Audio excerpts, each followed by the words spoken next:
it's time for Toker Talk Radio, the voice of the marijuana nation. What are you people?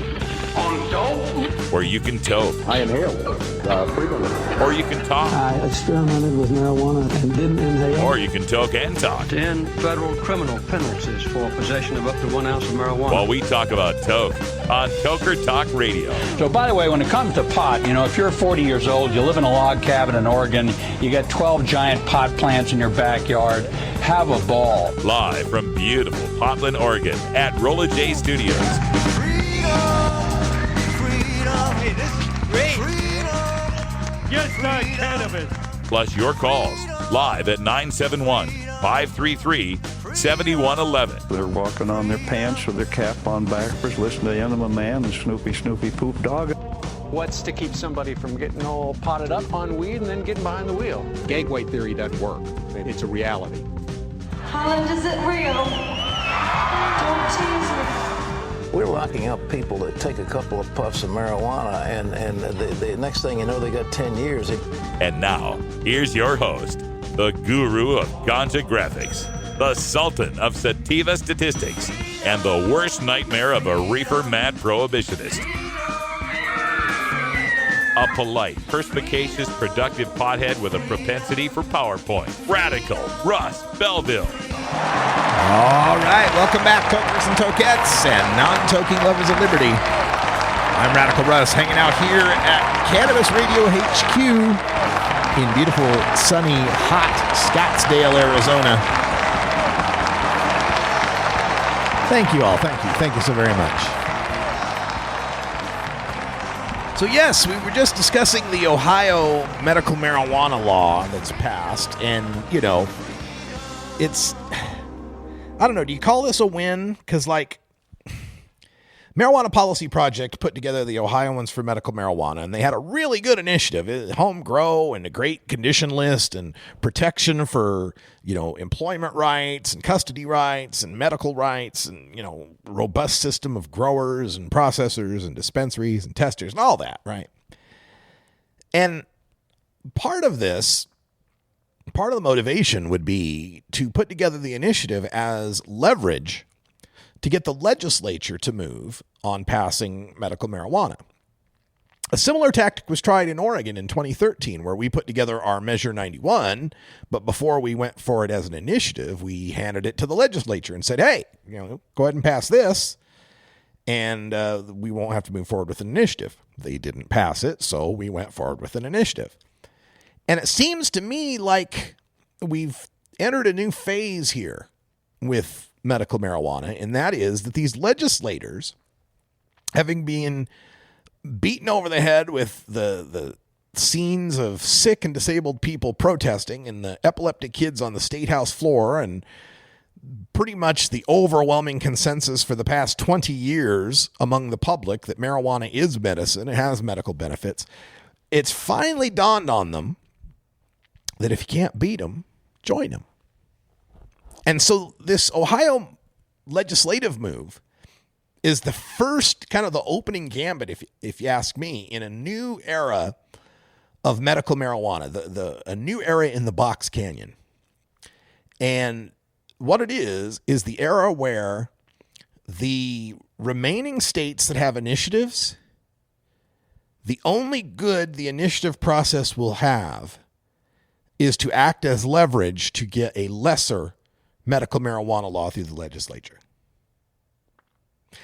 I see this, okay, so the first instance of this, in a sense, was California 2010, when Prop 19 was threatening to legalize marijuana in California, and to undercut the support for it, Governor Schwarzenegger signed a bill that the Assembly hurriedly put through to decriminalize an ounce possession. So these legislatures are figuring it out. They're figuring out they lose at the ballot box. They lose at the ballot box if marijuana makes the ballot. So they've got to pass something they can abide by that undercuts that support. And that's what we just saw happen in Ohio.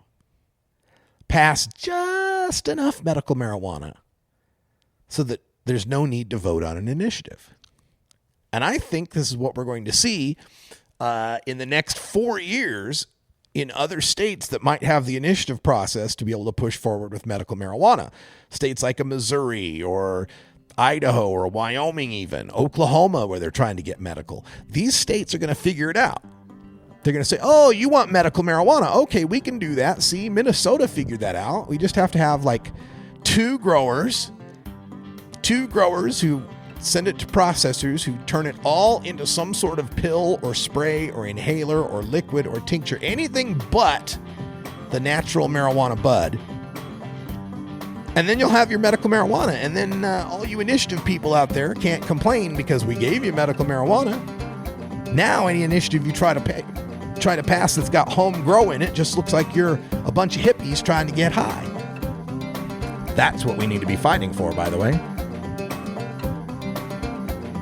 This is the Russ Belville Show on CannabisRadio.com.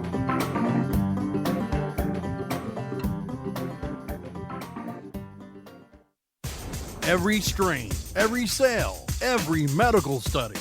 Keep it right here on the Cannabis Radio Network.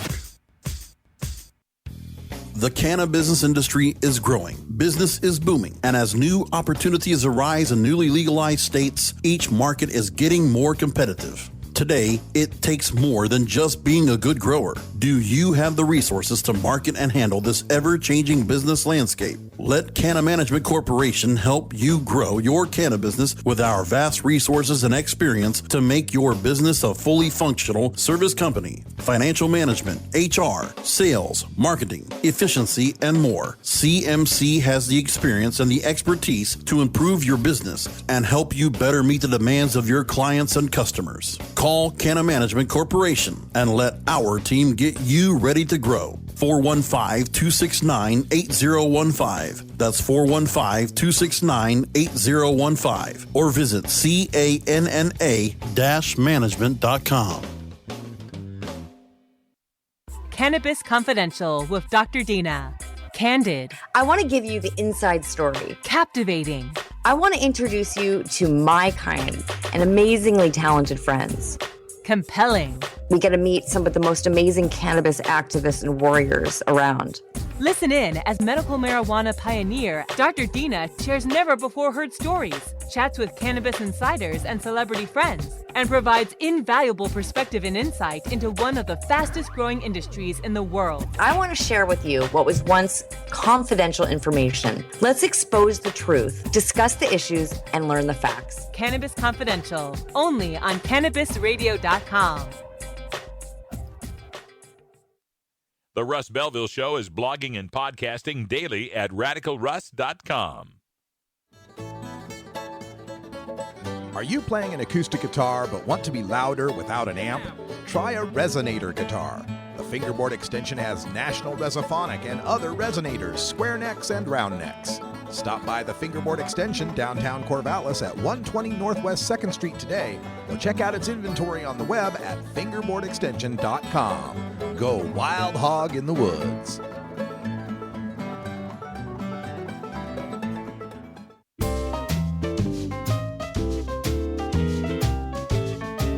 Pod 2.0. It's not your father's Woodstock weed. This is the Russ Belville Show on CannabisRadio.com. Welcome back, everyone. Here in this segment, we're going to talk a little bit about Henry Clay. A little bit of U.S. history for you that may not know the importance of that name. Henry Clay was a Speaker of the House of Representatives 3 different times. He was the U.S. Secretary of State under President John Quincy Adams from 1825 to 1829. He served in the United States Senate for the state of Kentucky as well. And he ran for president in 1824, 1832, and 1844. One of the premier statesmen in American history. He was a large part of getting us involved in the War of 1812 and was known as one of the great politicians of all time. Abraham Lincoln once said he was my ideal of a great man, end quote. So why am I bringing up Henry Clay? Well, it has to do with this little story from the Lexington Herald-Leader in Lexington, Kentucky, talking about the estate of Henry Clay, a place called Ashland, which is celebrating the return of hemp crops to Henry Clay's estate. In fact, Henry Clay, aside from being known as one of the great politicians and the great compromisers in the United States Congress, was also a hemp farmer, a well-known and very prosperous hemp farmer. In fact, he was once known as the Prince of Hemp.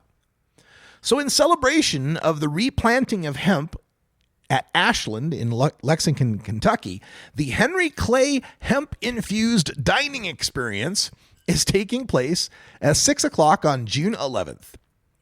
And for $75, you'll get a 5-course hemp-infused meal, 2 hemp-infused beverages, and a hemp tote bag full of hemp products from sponsors Hemp History Week and Kentucky Hempsters.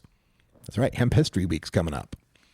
The meal will be the culmination of a hemp symposium that day from 1 to 5 p.m., which will feature speakers on the history of hemp, the current research on hemp, and the political side of hemp, including the Kentucky Secretary of Agriculture, Ryan Quarles, researchers from the United Kingdom, and others.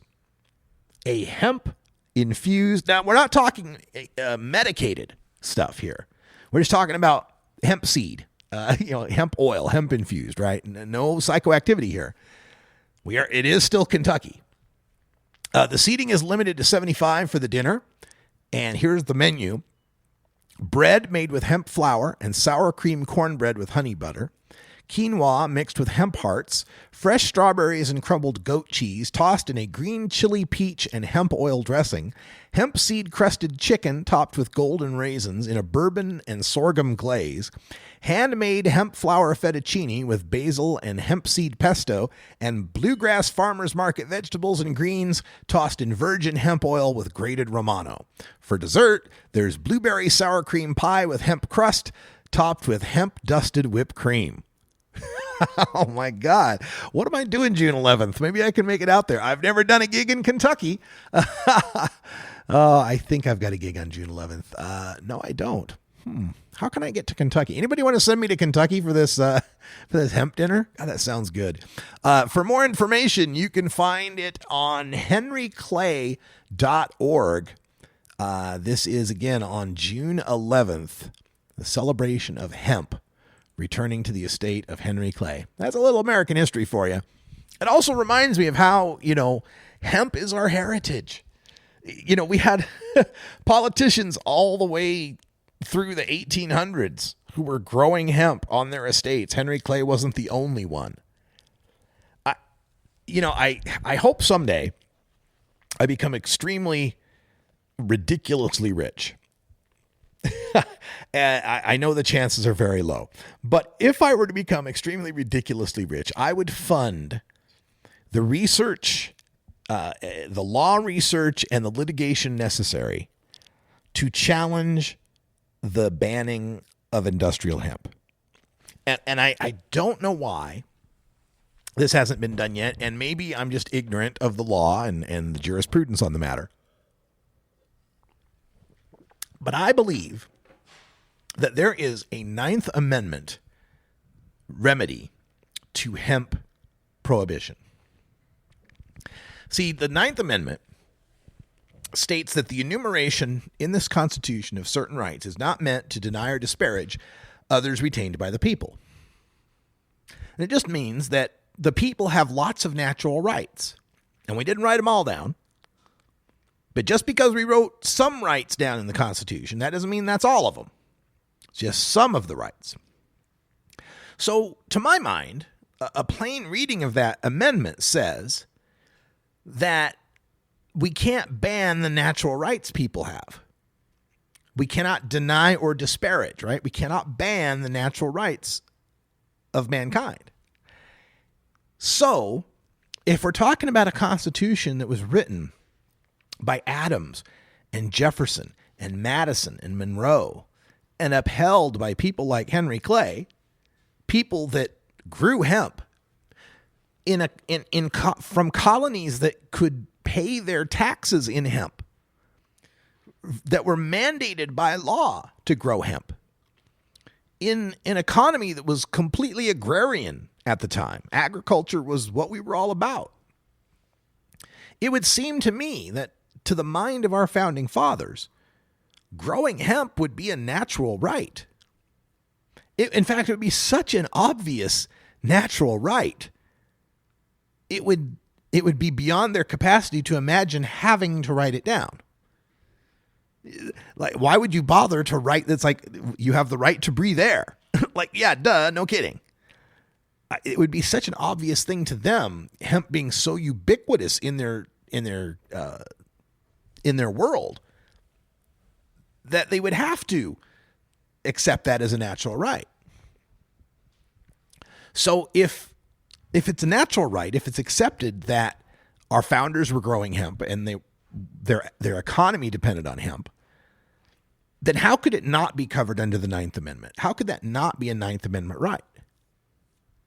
Now, I'd like to talk to some constitutional lawyers on this and learn a little bit more about how this might go. But doesn't the Ninth Amendment mean that something has to be shown to not be a right in order for it to be banned? It almost seems to me like the Ninth Amendment kind of means that we're free until something's proven not our right.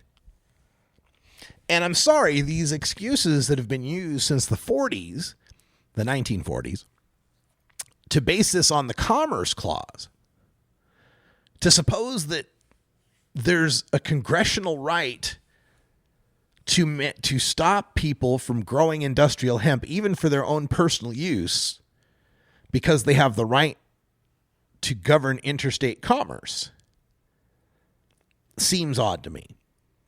And it also seems odd that the right to govern commerce would mean the right to eliminate it.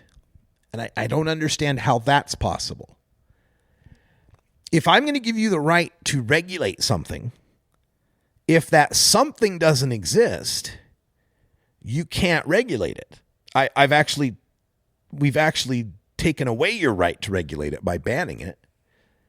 It'd be like saying, you are hired to be a football official, football referee, but we're going to cancel all the football games. Well, then what's your job? You have no job. You have no purpose. Likewise, I think the Commerce Clause has no purpose in the role of marijuana and hemp specifically. If you ban all the commerce in that product, then there is no commerce. Then how can the Commerce Clause apply to something that doesn't exist? Right? If you make illegal all the commerce in cannabis between the states, then there is no commerce.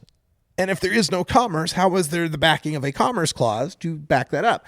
And this is kind of the line of thinking that was true in the United States up until the era of the Controlled Substances Act.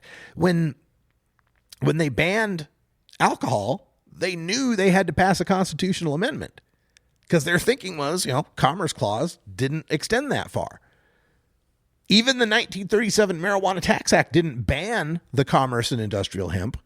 It merely required tax stamps for it that they didn't give you. So I don't know. I would love to see some sort of legal fight based on the Ninth Amendment. And more examination of what that really means. I think sometimes that our rights are sometimes, some of the time they want to base our rights based on how did the founding fathers see the world? And then other times they want to base our rights on, well, they couldn't have possibly known this or that, but of course they would have supported it. Yeah, I'm thinking like Second Amendment arguments when they say, yeah, well, the founding fathers, when they said right to bear arms were muskets, right? That you couldn't fire multiple times in rapid succession and had lousy aim and so forth. But then other people will say, yeah, but arms don't mean necessarily the exact arms of the time. They meant the ability to defend oneself and to be a part of the militia. So which is it? Do we go by what the founders thought things were or what we think things are? And then how does that impact the hemp argument? What are you people? On dope? Well, yes. Yes, I am. Because it's 4:20 in the Pacific time zone and in the Mountain time zone if you're in the state of Arizona, because to hell with daylight savings time here. We got plenty of daylight. We're going to take a break, and when we come back, I've got a very, very, very interesting story concerning No on I-502's Steve Elliott. Stay tuned for that. We have your smoking section right here. This is the Cannabis Radio Network. Dr. Dabber, hurry! Its temperature is shooting past 1,000 degrees Fahrenheit. It's burning up. I'm afraid for this little guy, it's just too late. What caused the problem? Only Dr. Dabber can maintain the perfect temperature for a smooth-tasting, slower burn. This standard vaporizer lost all of its health benefits, sending it up in smoke. So you're telling me that most vapor pens burn so hot they produce smoke, not vapor? Correct. Keep away from those standard vaporizer pens and turn to Dr. Dabber. Doctor's orders. Less heat, more flavor. This is Cannabis Facts from Robert Platshorn's thesilvertour.org, supported by our donors and Hemp Inc., poised to lead America's hemp revolution at hempinc.com. In 1937, the second most prescribed medicine, marijuana, was banned. It wasn't about marijuana. The paper, oil, and chemical industries lobbied to end hemp farming. No longer labor intensive, an acre of hemp produced more quality paper than 4 acres of trees. Plastics and fibers could be produced from a plant. Hemp can even produce 10 times the energy of today's ethanol. As marijuana prohibition ends, many states now allow farmers to again grow hemp. This was Cannabis Facts from thesilvertour.org, an educational nonprofit supported by our donors and Hemp Inc., a public company poised to process America's hemp crop at hempinc.com. You're not high. You're listening to the Russ Belville Show on CannabisRadio.com. Carson doesn't believe in the Geneva Convention. Okay, maybe you're high, too. Coming soon to a city near you, Cannabis Finance Boot Camp. Get all your cannabis accounting, legal, and compliance questions answered by their knowledgeable panel of industry experts who want to help your cannabis boom. Whether you're a grower, dispensary operator, or a newcomer to the field, your cannabis needs Cannabis Finance Boot Camp. For information on upcoming events, visit CannabisFinanceBootCamp.com.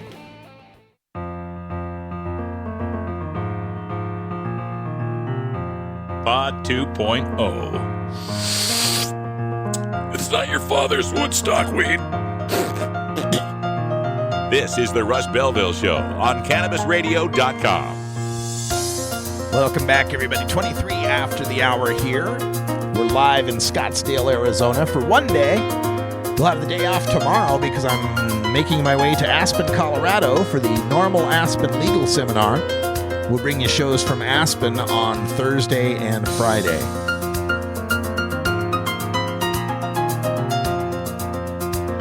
So I found this very, very interesting post. Comes from the website of Uncle Ike's Pot Shop. Uncle Ike's is the leading pot shop in the state of Washington, I believe, at this time. It's in Seattle, Washington. And it's long been one of the big sellers, one of the shops that I-502 created. And he's one of the first I-502 shops, Uncle Ike's at 23rd and Union in Seattle. And on their header on the website, they've got a little red stamp that says, "We've slashed our prices at Uncle Ike's." So I came upon this from a link in Facebook, and the graphic shows Grandpa Gus's farm cut quality, 28 grams, ounce by ounce. And the graphic tells us that Uncle Ike's farm cut is selling for $99 an ounce. $99 an ounce with $59 for a half ounce.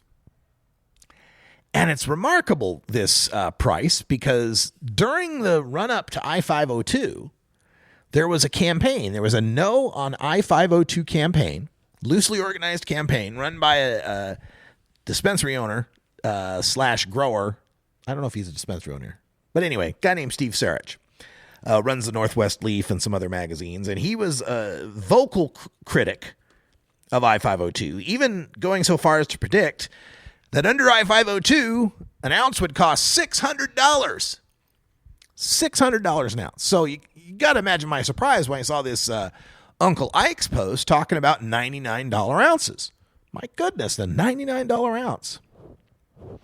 And there were other people in this No on I-502 brigade, lots of them that were online, a couple of lawyers, some bloggers, and most particularly, one of my biggest nemesis out there on the net, a guy by the name of Steve Elliott. So Steve Elliott's this writer. He'd been writing for Toker the Town, now writes a blog called Toke Signals. But anyway, Steve Elliott was one of these guys who was also vehemently against I-502. So I'm reading this Uncle Ike's post, and the title on it is Budget Buds and Why They're a Good Thing.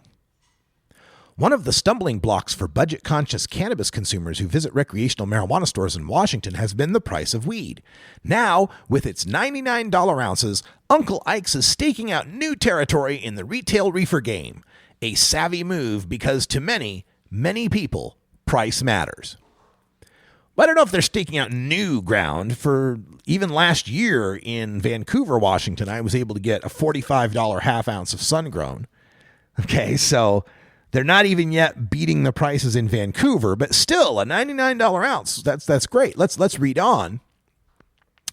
So it says, I recently had the opportunity to sample 2 of the budget outdoor sun-grown strains from Uncle Ike's.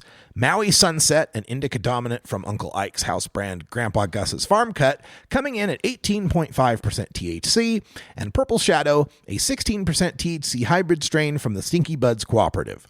While neither strain is going to be mistaken for some $409 sherbet flowers or $399 cookies or Grape Royale at Uncle Ike's, it would be downright unreasonable to expect as much. Both strains work and offer a solid value at this price point.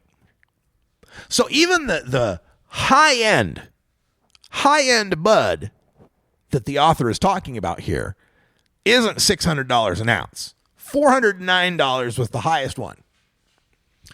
Now, the article goes on to talk about trimming, and these $99 ounces are loose trims, and there's sugar leaf, and blah, blah, blah. You can get a nice head high, blah, blah, blah. Other $99 an ounce strains I look forward to sampling include Mental Floss, BK, Caitlin, and Widow Jack, Crazy Jack, Jack White, and Zion.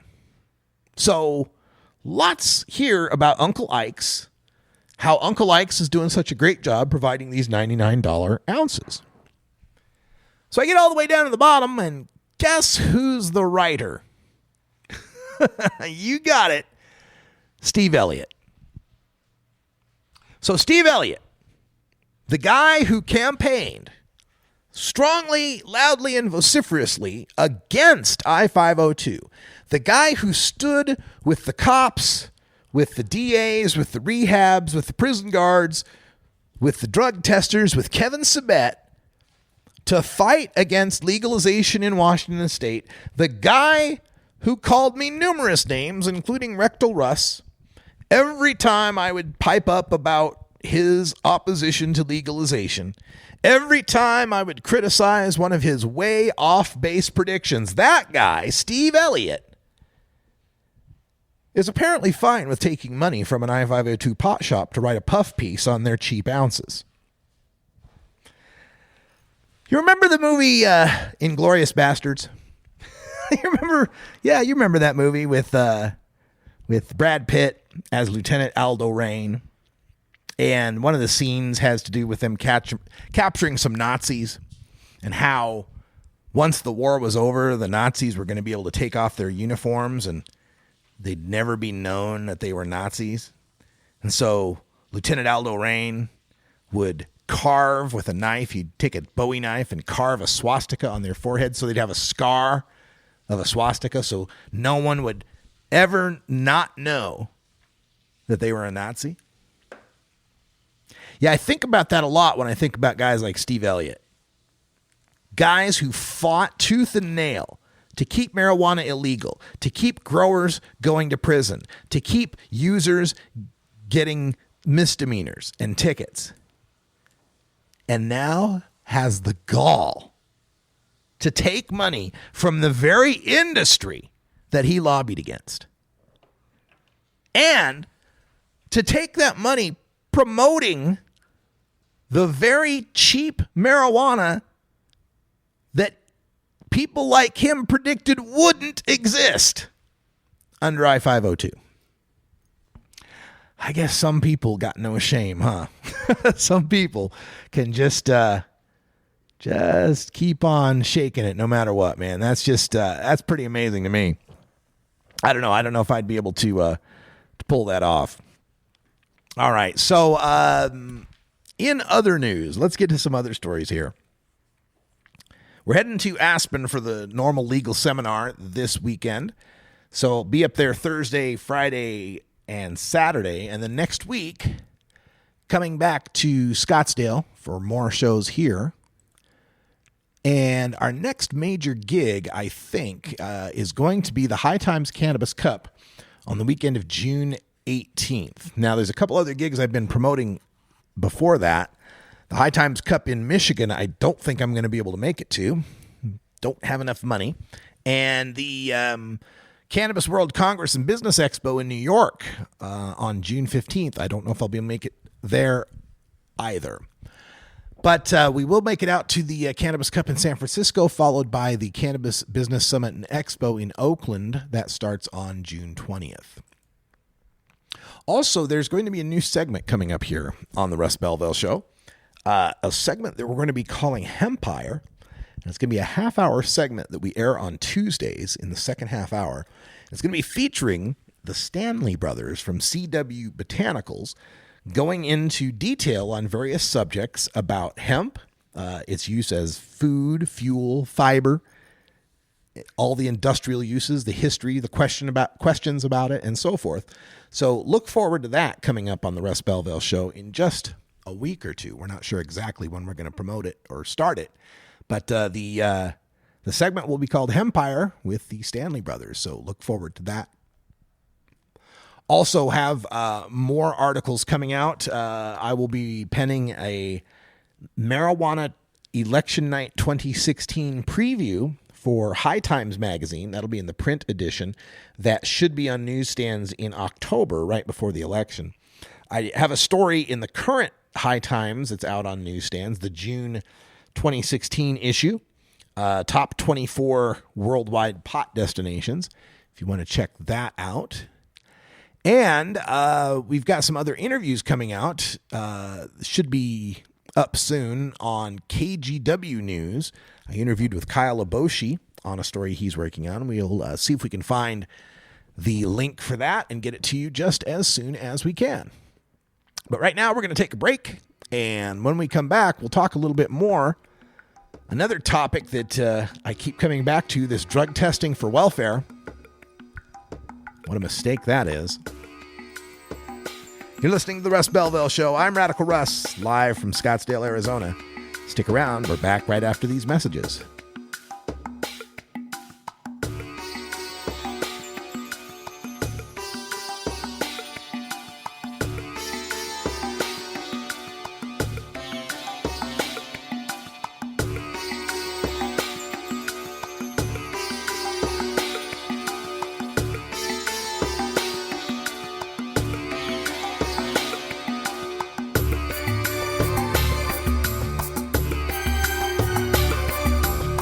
This is the Russ Belville Show on CannabisRadio.com.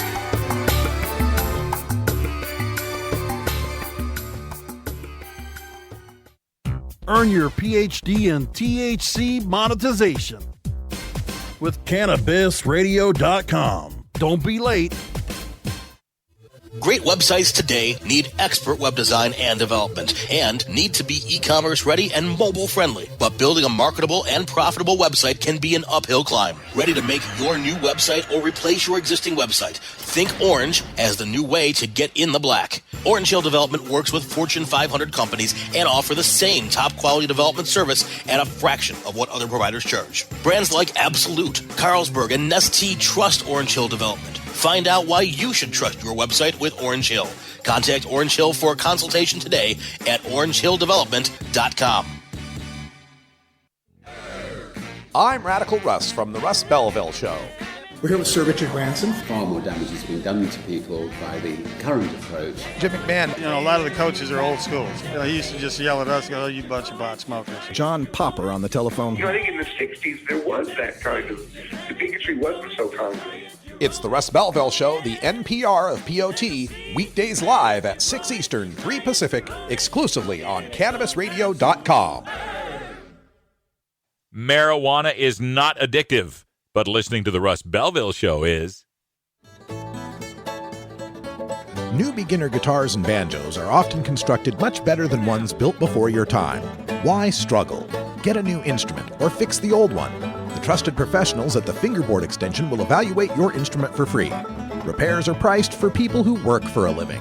Stop by the Fingerboard Extension downtown Corvallis at 120 Northwest 2nd Street today, or check out its inventory on the web at fingerboardextension.com.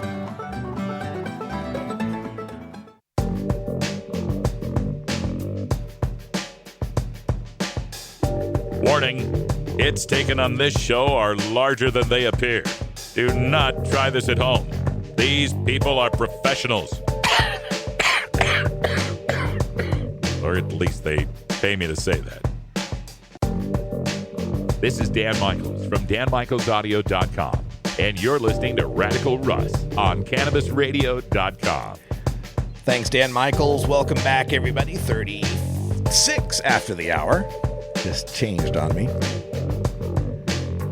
There's a few thoughts going through my head as I look through some of the stories we've reported on today. This coalition in Maine comes to mind. So Project Sam's guy up in Maine is a guy named Scott Gagnon. And I've gotten rounds with him on Twitter numerous times. And, he's one of these typical Project Sam guys. The concern about big tobacco, it's big marijuana, oh no, right? One of these what about the children types. How could we possibly have a decent society in Maine if we allowed marijuana to be used? But one of the things that bothers me about this is the same thing that bothers me about political pundits on TV. And that is, there's no repercussions for being totally and demonstrably wrong. So these guys, remember back in 2002, ramping up to the Iraq War, you had these pundits on TV talking about we'd be greeted as liberators and it would pay for itself and we'd be done in 6 months and democracy would flourish, et cetera, et cetera. And every prediction they had was stunningly wrong to the point of the opposite happened, right? And yet, the same people that made those predictions show up on the same Sunday morning talk shows, on the same news programs, making more predictions. It's like, if your psychic was wrong 10 out of 10 times, would you still call her a psychic? Right? Why are these people still called upon for opinion and prognostication when it's shown historically that they were completely wrong? Why do they keep getting airtime? Well, that same thought goes through my mind when I see Kevin Sabet or Scott Gagnon or Ben Court or Will Jones or any of these Patrick Kennedy types that were demonstrably wrong about marijuana legalization. We covered this in the drug war data mines. They said, the wrong message to send to the kids. If we liberalize marijuana laws, if we call it medicine, it's the wrong message to send to the kids. The kids will get the wrong message. They'll think marijuana is okay. More kids will use marijuana. Use will go up like crazy. And we showed that what happened was use by kids dropped by a quarter. We showed that what happened was, for the first time in 40 years, less than 80% of high school seniors say it's easy to get marijuana. We saw that in the past dozen years, as we legalized medical marijuana in more and more states, in 16 more states, and legalized for adults in 4 states, that fewer kids are using marijuana. So we proved them wrong. They were absolutely wrong on the what about the children. They predicted many times that the tax revenues from marijuana would not equal the social devastation, the productivity losses, the health care costs, whatever sort of social cost you could conjure for marijuana. The taxes would not equal the destruction, because for every $1 we bring in alcohol and tobacco taxes, we spend $10 dealing with the fallout, the drunk driving, the lung cancer, etc. And they were demonstrably wrong on that point too. Washington and Colorado have already brought in $100 million in recreational marijuana tax revenue. If the 1-to-10 ratio still applies, then there'd have to be $1 billion worth of social costs that have been exacted from legalizing marijuana in those 2 states. Hell, give them a break even.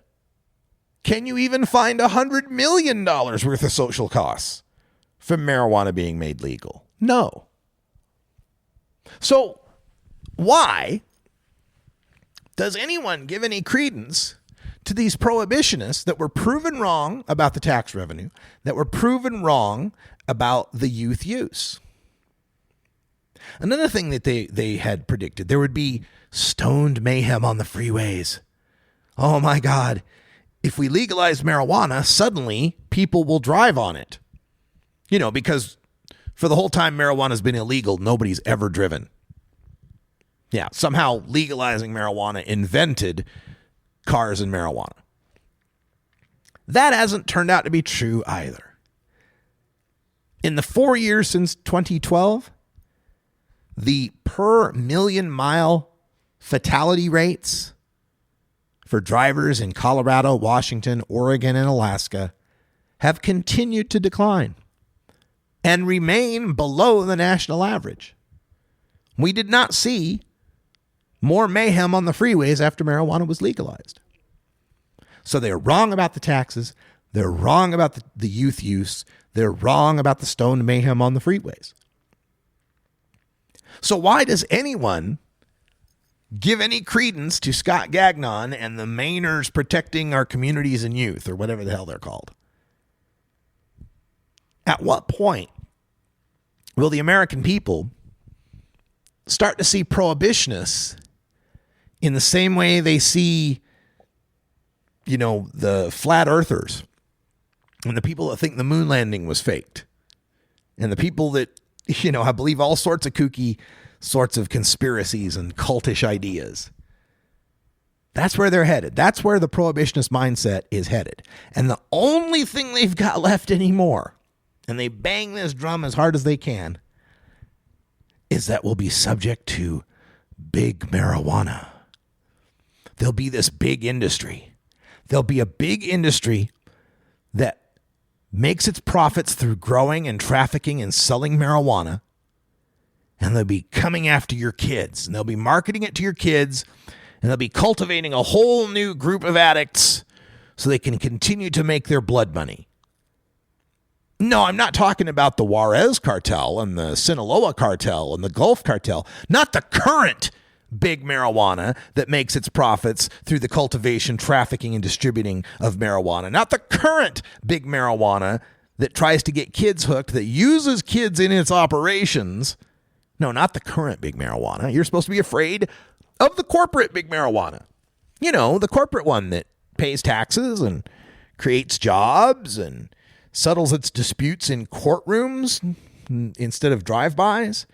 The corporate marijuana that doesn't hire anyone under the age of 21. The corporate marijuana that checks the IDs of the people it's selling to. Those are the ones you're supposed to be afraid of, not the current big marijuana that chops people's heads off and engages in drive-by shootings and has the kids selling for it in the high schools. So it's only a matter of time before that scary boogeyman is defeated too. And it's starting to happen already. I mean, already in Colorado and Washington and Oregon, the public is beginning to recognize that marijuana businesses are creating jobs and contributing tax revenues and revitalizing neighborhoods. The more stories that continue to be broadcast about how $1.5 million of marijuana tax money over here is helping the homeless, and another $50,000 in marijuana tax money here is giving scholarships to kids, and another few million here is building a school, another few million there is doing some drug education. The more these stories keep coming out, the more that fear of big marijuana goes away. And it behooves the big marijuana industries, the current industries that are building, it behooves them to do more of this public relations work as well. And to take it beyond just we tried to give food to the food drive and they denied us, and you get your little quick earned media. Go even deeper than that. Make it so that the people understand that the big marijuana they're supposed to be afraid of is actually a huge positive force in their neighborhoods, in their communities, in their states. There's not much they have left, these Project Sam types. Now, in other news about the Project Sam thing, I've heard rumblings from my sources that Sam Action. Now, this is Project Sam now has a PAC. It's kind of like there's Normal and Normal Foundation. They have to split these things up so that one side's nonprofit and can get tax-deductible donations, and the other side is a lobbying arm that has to account for its money differently, right? It's a fairly typical thing that goes on in nonprofits. So Sam Action now exists, this Project Sam Political Action Committee. And last I heard, it was donating money to the anti-Las Vegas or anti-Nevada marijuana legalization, and that they had raised $250,000, and we're looking for new hires in Nevada, and I think it was California, but maybe it was Arizona, but the Southwest. So I know $250,000 isn't a huge amount when we're talking about these campaigns that run in the multi-millions. But it is the first time we've seen some major funding come across the plate that's been publicly acknowledged for the Project Sam people. Now the question is, where's that money coming from? And if I had a bet to make, I would say Sheldon Adelson, the multi-billionaire casino magnate, the one who put up $4.5 million to help defeat medical marijuana in Florida 2 years ago. That would be my bet. So I would hope, as these legalization campaigns go on, and the mainstream reporters start reporting on how this Sam Action is contributing to whatever anti-legalization force is happening in a state, I would hope that the mainstream reporters out there would start to ask some questions of Kevin Sabet, most particularly, where is this funding coming from? Kevin's been really reticent, and it's a real sore spot with him if you even suggest that Project Sam is somehow funded by Big Pharma or drug rehabs or anything like that. He jumps and shouts and stomps his feet. We are not. We are funded by donors. We are private. He protesteth too much, if you ask me, when you ask him about his funders. But this Sam Action stuff, as they start to get more into the political arena, those sorts of donations have to be disclosed. And you can bet that I and Tom Angel out there at marijuana.com, Marijuana Majority, you can bet the both of us are going to be looking into some FEC filings and some of these campaign finance disclosures. What an interesting irony it would be if Project Sam is getting money to defeat marijuana legalization from a guy who made his money on gambling addictions. Oh, it gets stranger and stranger, doesn't it? All right, folks, we got to take a break. When we come back, we'll wind things up here on the Russ Belville Show, live from Scottsdale, Arizona. Stay tuned.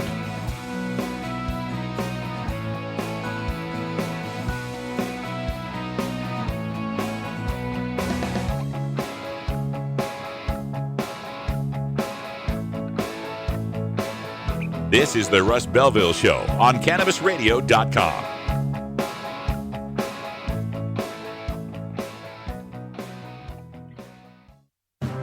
Forwarding the cause of legalization and research of the growing cannabis industry, one podcast at a time. The Cannabis Radio Network.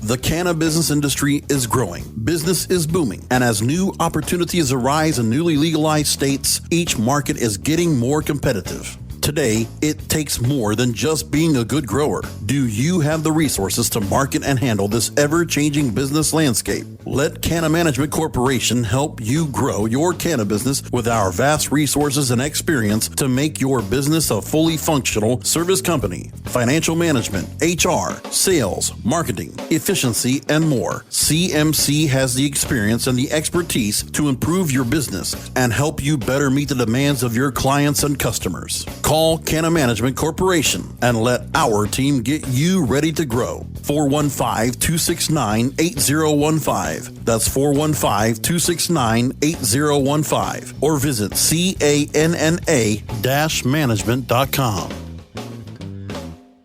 It's time for Cannabis Facts about Alzheimer's from Robert Platshorn's thesilvertour.org. This message is supported by our donors and Hemp Inc., a public company poised to lead America's hemp revolution at hempinc.com. A new Florida study in the journal Molecular and Cellular Neuroscience found that cannabis promotes the growth of healthy new brain tissue.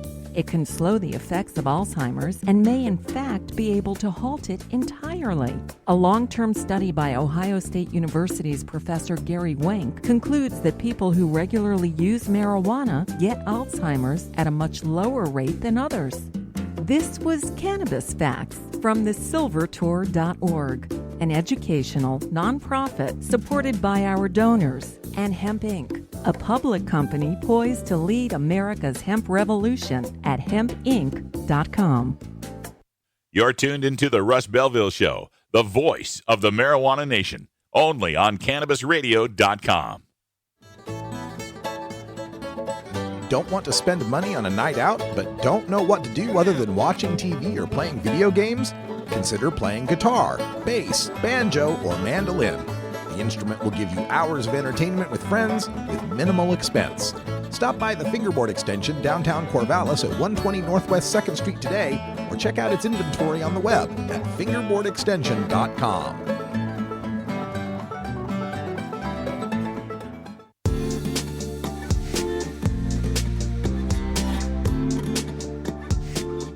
Most of us pirates, we go on vacation to North Dakota, you know, because they've got a town called Argosville. Arr, arr, arr.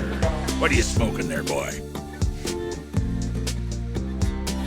This is Dan Michaels from DanMichaelsAudio.com, and you're listening to Radical Russ on CannabisRadio.com. Welcome back, everyone. And just in case you only watch the mainstream media, I wanted to let you know that Bernie Sanders held a rally today in Oakland, California, and 60,000 people showed up.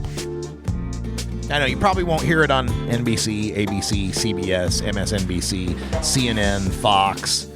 Probably won't cover it. Just another Bernie rally with tens of thousands of people. No big deal. 60,000. Wow, that's pretty impressive. It's a damn shame. I sure this election season gonna be a really difficult election to get through. PolitiFact is already reporting on the Inspector General's report on Hillary Clinton's email server. rating her statement, quote, "It was allowed," referring to her email practices, as false. Categorically false. Fact-checking Hillary Clinton's claim that her email practices were allowed. False. Our ruling regarding her decision to use a private email server, Clinton said it was allowed. No one ever stopped Clinton from conducting work over her private email server exclusively, but that's not the same thing as it being allowed. Offices within the State Department told the Inspector General that if she asked, they would have not allowed it. The report from the State Department's Office of the Inspector General shatters one of Clinton's go-to phrases about her email practice. We rate her claim as false. False. Or, you could call it what it is, a lie. A freaking lie is what it is. And this is my big, like I've said this before on the show. I'm going to say it again. Of all the things in Hillary Clinton's background, in all of the reporting and all the situations that we talk about Hillary Clinton, the one thing that stands out to me the most is her lie about sniper fire in Bosnia. Because I think it's so illustrative of her mindset. You don't misremember being shot at, okay? It's not something that just kind of, doesn't sear itself into your brain. I was in the military. I was in basic training. I went on the live fire exercises. And even as safe as those live fire exercises are meant to be and how far away the bullets actually are from you as they're flying overhead, you do not forget being shot at. You do not forget bullets whizzing by in your general vicinity. So for her to concoct that story about being shot, coming down under sniper fire in Bosnia and having to emergency land and run off the tarmac served no purpose whatsoever but to burnish her credentials as a tough guy, to show the world, how tough she was, how scared she was, how she can handle things in a crisis situation militarily. It was a statement purely for political gain. And then when it was shown on video that she was lying, just outright lying, it's, misremember would be like if you'd been shot at over Saudi Arabia and you misremembered it as Bosnia. That's okay. I could see you misplacing where you were at.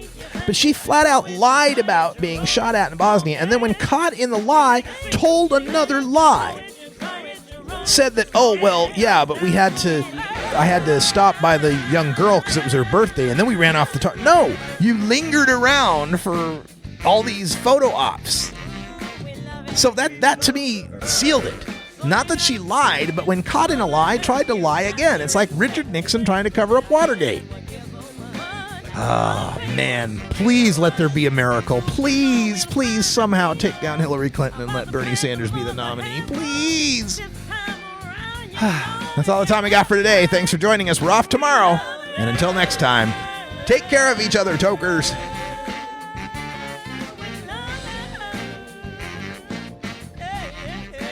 This is the Russ Belville Show.